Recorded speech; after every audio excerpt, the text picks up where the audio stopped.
નમસ્કાર દોસ્તો, આપણે અગાઉના લેક્ચરમાં બધી જ પરચેજ એન્ટ્રી વિશે આપણે જાણી લીધું છે. દોસ્તો, આપણે પરચેજ એકાઉન્ટિંગની જે કંઈ એન્ટ્રી કરેલી છે પરચેસ રજિસ્ટરમાંથી આપણને જોવા મળે છે. તો પરચેસ આપનું લિસ્ટ આપણને દેખાઈ રહ્યું છે કે આટલી આપણે ખરીદી કરેલી છે.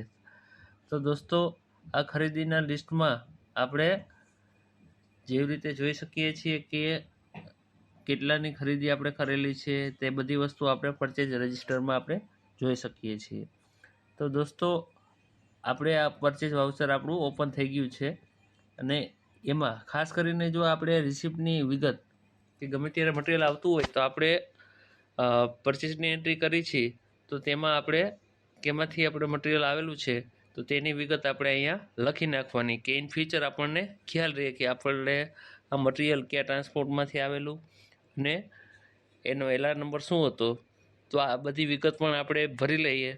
જેટલું આપણે ડિટેલિંગમાં કામ કરશું એટલું આપણે ફ્યુચરમાં ગમે ત્યારે કોઈ પ્રોબ્લેમ હશે તો એ પ્રોબ્લેમ એરેજ નહીં થાય અને આપણે ઝડપથી કોઈ પણ માહિતી મળી જશે.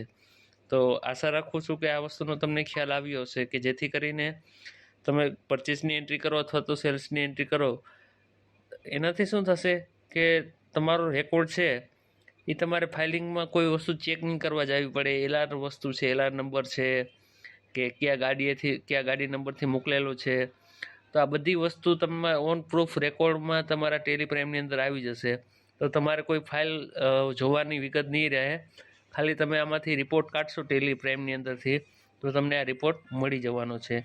તો આ વસ્તુનું ખ્યાલ રાખજો. થેન્ક યુ દોસ્તો.